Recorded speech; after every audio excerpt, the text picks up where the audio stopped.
मेरे को मालूम आप बहुत देर से बैठे हो और गर्मी भी बहुत है, पसीना भी खूब आ रहा होगा ना। तो एक बात देख लो, जो आज पसीना लिया ना तुमने, ये खाली नहीं जाएगा भाई। हरियाणा की राजनीति में कोई ना कोई रंग लेके आएगा। आज हम यहाँ इकट्ठे हुए हैं, लोकसभा का चुनाव है और हमारे भाई जयप्रकाश जी यहाँ से हमारे कांग्रेस पार्टी के और जो इंडिया अलायंस है उसके उम्मीदवार हैं। और ये पूरे देश में हो रहा है चुनाव लोकसभा का। दो के बीच हो रहा है। एक है एनडीए, जिसमें भारतीय जनता पार्टी है और पार्टी शामिल है उसमें।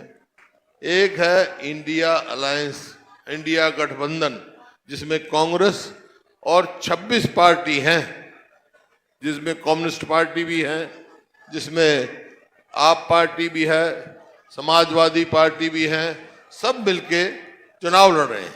अब सवाल आता है भाई, इतने बड़ी बड़ी पार्टी हैं, ये गठबंधन की क्या जरूरत थी? क्यों गठबंधन किया? ये गठबंधन प्रधानमंत्री पद के लिए नहीं हुआ भाई।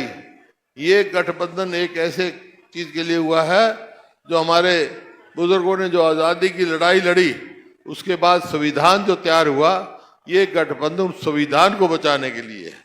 संविधान बचेगा तो प्रजातंत्र बचेगी, प्रजातंत्र बचेगा तो तुम्हारे अधिकार बचेंगे, चाहे वोट का अधिकार हो चाहे और अधिकार हो, नहीं तो मामला साफ है। इस वास्ते गठबंधन सारे देश में, मैं काफी घूम रहा हूं और रोज संपर्क होता है। जिस प्रकार से आज आप देख रहे हैं पूरे देश में हवा चली हुई है और ये कह के जा रहा हूं मैं, दिल्ली में इंडिया गठबंधन की सरकार बनने जा रही है केंद्र में। यहां एक और बात, यहां हिसार की सीट के बहुत मायने हैं, क्योंकि ये एक केंद्र रहा है किसान मूवमेंट का। यहाँ पूरा सक्रिय रहा है और यहाँ के लोकसभा के सीट का रिजल्ट जो है, नतीजा जो है, वो ये भी फैसला करेगा कि आगे आने वाली सरकार किस पार्टी की होगी हरियाणा में। देखो, सारे हरियाणा में घूम कर आया हूँ और जो मैंने सब हर जगह पूछा है, आपसे भी पूछूंगा, हर जगह सवाल पूछा है, जवाब एक ही मिला है। और उसके आधार पर मैं कह सकता हूं, हरियाणा की 36 बरादरी ने ये फैसला कर लिया है कि जो लोकसभा चुनाव के बाद, फौरन चुनाव के बाद हरियाणा के जो चुनाव होंगे उसमें कांग्रेस पार्टी की सरकार बनाएंगे। तो भाई, ये सवाल मेरा आपसे भी है, आप हरियाणा में कौन सी पार्टी की सरकार चाहते हो? कांग्रेस की चाहते हो? ये सवाल हर जगह मिला है। तो कांग्रेस पार्टी की सरकार बनानी है तो भाई पहला कदम क्या है? पहला कदम क्या है? पहला कदम है लोकसभा में जयप्रकाश जी को लाखों वोट से जिताना है। और ये भी सवाल है कि ये ऐसा माहौल क्यों बना, क्यों हर जगह से आवाज आ रही है कि कांग्रेस पार्टी की सरकार होनी चाहिए? मैंने सोचा, फिर मैंने सोच के देखा, क्योंकि 2014 में जब हमने सरकार छोड़ी, उस समय हरियाणा प्रति व्यक्ति आय में, प्रति व्यक्ति निवेश में, नौकरी देने में, कानून व्यवस्था में, खेल और खिलाड़ियों में पूरे देश में नंबर 1 का प्रदेश था। और इनको 10 साल हो गए भाई। 10 साल में आज नंबर 1 किस चीज में है हरियाणा? बताओ। बेरोजगारी में। मेरे आंकड़े नहीं है, उदयभान जी ने बताया, ये प्लानिंग कमीशन के आंकड़े। आज पूरे देश में हरियाणा बेरोजगारी में नंबर 1 है, महंगाई में, और कानून व्यवस्था नाम की तो कोई चीज ही नहीं है। और भाई, खेल और खिलाड़ियों को तुमने खुद देखा, हमारी पहलवान बेटियां जिन्होंने हमारा हरियाणा का नाम दुनिया में रोशन किया, उनके साथ क्या सलूक किया गया भाई? दिल्ली किस प्रकार से घसीटी गई, आज तक उनको न्याय नहीं मिला। तो इस वास्ते लोगों ने मन बना लिया, इनसे छुट्टी पाओ, बना लिया ना। तो अब सवाल आता है, आप कहोगे भाई ठीक है, हम मान गए, जयप्रकाश को यहाँ से एमपी बनाएंगे और फिर कांग्रेस की सरकार बनेगी। फिर लोग पूछेंगे ना आपसे, भाई इनने तो 10 साल में कुछ करा नहीं, तुम क्या करोगे, ये पूछेंगे। भाई यहाँ बरवाला का देख लो, यहाँ एसडीएम किसने बिठाया भाई, कॉलेज किसने बनाया भाई, मदन लाल दीगड़ा पार्क किसने बनाया भाई। फिर 10 साल में कुछ होया इनका, बता दो कोई होया हो तो सारी पार्टी होते। तो इसी प्रकार से आपसे पूछेंगे, भाई ठीक इनसे तो छुट्टी हो जाएगी, अरे कांग्रेस की सरकार बन जाएगी तो आप क्या करोगे। 5-6 मोटे मोटे फैसले हमने कर दिए भाई, और तो बाकी और भी होंगे जो मैं आज कह के जा रहा हूं, और जो कहते हैं हम वो करते हैं। हमारा फैसला है भाई, हमारी सरकार बनते पहला काम हम करेंगे, अपने बुजुर्गों की पेंशन 6,000 रुपए महीना करेंगे। 6,000 बूढ़े के और 6,000 बुढ़िया के हो गए 12,000, वो करेंगे। फिर गरीब आदमी है या जो आम अफोर्ड नहीं कर सकता, उसके लिए 300 यूनिट बिजली हम माफ करेंगे महीने का भाई। 2014 में जो गैस सिलेंडर है रसोई का, वो 400 रुपए का था और आज हो गया 1200 का। कांग्रेस की सरकार आएगी 1000, 1100, 1200 इतना। कांग्रेस की सरकार आएगी तो गैस सिलेंडर जो है वो 500 से ज्यादा का नहीं होगा। 500। इसी प्रकार से इनने और तमाशा कर रखा है, ये हमारे युवाओं के साथ मजाक करें, जैसे अग्निवीर का बता दिया उदयभान जी ने, तफसील में बता दी, केंद्र में क्या क्या करेंगे विस्तार से बता दिया, सब अग्निवीर की भी चर्चा करी। यहाँ हरियाणा में एक और काम रखा है, कौशल रोजगार निगम, युवाओं के भविष्य के साथ खिलवाड़ किया जा रहा है। पक्की नौकरी नहीं देते, वो ठेके पे लगाते हैं। तो पक्की नौकरी में जिसको 60,000 रुपए तनख्वाह मिले उसको 12,000 देते हैं, और ना तो उसकी पेंशन, ना उसके उसमें रिजर्वेशन, ना मेरिट।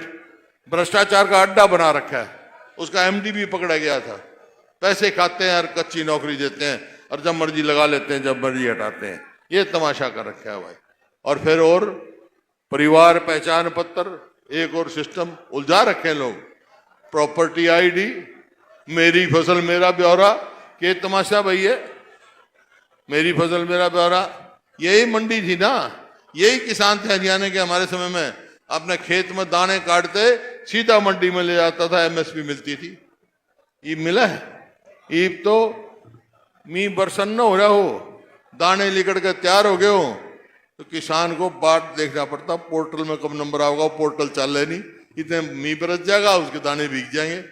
उनको उलझा रखा है लोगों को भाई। इनसे सबसे छुट्टी कराएंगे, इनकी सफाया।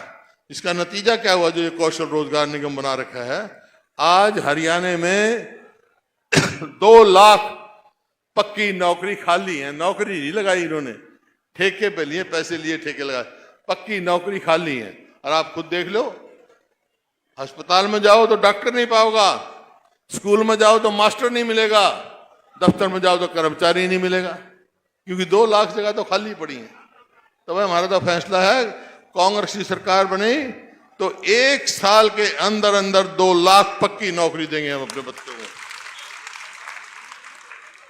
हमने अपने समय में 4 लाख के करीब 100 गज के प्लॉट दिए गरीबों को, और 10 लाख 200 लीटर की टंकी टूटी लगा के दिए। तो मेरा सवाल है भाई, पूरा हल्का बैठा है यहाँ, इस 10 साल में कहीं किसी को 1 गज जमीन दी न दी हो तो भाई गांव का नाम बता दो, आदमी का नाम बता दो। कहीं टंकी लगाई, टूटी लगाई, टूटी लगा नहीं सकते, टूटी पाड़ सके भाई, ये लगानी है नहीं है। हाँ, ये किसी टूटी लगा, तो हम तो फिर वही स्कीम लागू करेंगे जो इन्हें कर दी। हमारी सरकार आएगी, 100 गज के प्लॉट फिर देंगे गरीब आदमी को, इनका प्लॉट के साथ 2-2 कमरे भी बना कर देंगे, उन्हें मकान बना कर देंगे। फिर जहां जाता हूं कर्मचारी बात करते हैं ओल्ड पेंशन स्कीम की, वो मेरा वायदा है भाई पहली कैबिनेट मीटिंग में देंगे ओल्ड पेंशन स्कीम हमको इनको। और खिलाड़ियों के लिए भाई पदक लाओ पद पाओ, वही नीति चालू करेंगे ताकि हमारी युवा पीढ़ी नशे से बचे, ड्रग्स से बचे, खेलों में आगे जाए, दुनिया में नाम कमाए, नौकरियां मिले तो आगे चले। उनका भविष्य अंधकार में दिखता है तो युवा पीढ़ी नशे में डूब जाती। तो ये है आपके। और कर्मचारियों की तो भाई क्या रखे हमने, पंजाब के स्केल लागू करेंगे। तो ये सारी बातें और भी बहुत बातें हैं जो काम करने हैं। और जो मैं कह रहा था अपराध का आपने देखा कि आज मैं कल रोहतक से जा रहा था, वहां पर जब घर से निकला तो एक आदमी आया। मैं बोला क्या बात भाई? सांपले का था वो। बोले जी सांपले में 3 बजे डाका पड़ गया हमारे। रोज ये खबरें आती हैं कि मेरे हल्का है। मैं बड़ा अफसोस है, लेकिन प्रोग्राम था क्या डाका पड़ गया। फिरौतिया की चिट्ठी जाती है मंडियों में और सब जगह, इतने रुपए करोड़ों रुपए दे दो, कत्ले आम हो रहा है, कहीं हो कत्ल होते हैं, बलात्कार होते हैं, कोई पूछने वाला नहीं। ऐसा लगता है सरकार ही नहीं है। तो ये ऐसे हालात पहले भी हुए थे एक बार हरियाणा में, 2004 का पता होगा आपको। जेल से चलती थी सरकार, बदमाश जेल में बैठते वहीं से सरकार चलाया करते भाई। 2005 में आपने मेरे को मौका दिया, मैं मुख्यमंत्री बन गया, तो मैंने बनते एक बात कही थी, याद होगा आपको, बदमाशो या तो बदमाशी छोड़ दो या हरियाणा छोड़ दो, कही थी ना। तो आज फिर कह के जा रहा हूं, हमारी सरकार बनते भाई बदमाशों को हरियाणा में नहीं रहने दूंगा मैं। ताकि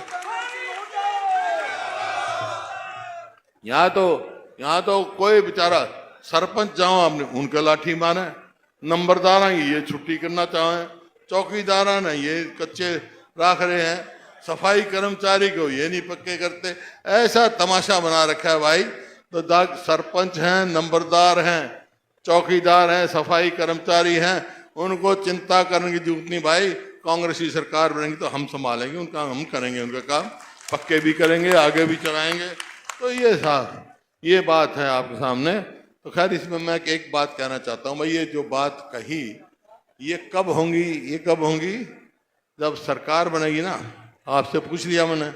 तो एक काम कर लो भाई, एक बात मेरी मान जाओ, तुम थारी मैं मान जाऊंगा, एक बात समझौता कर लेते हैं। बोला क्या?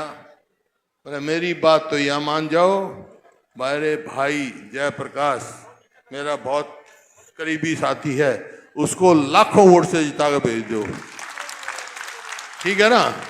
और आज कह के जा रहा हूं, जयप्रकाश को लाखों वोट से जिता के भेज दो।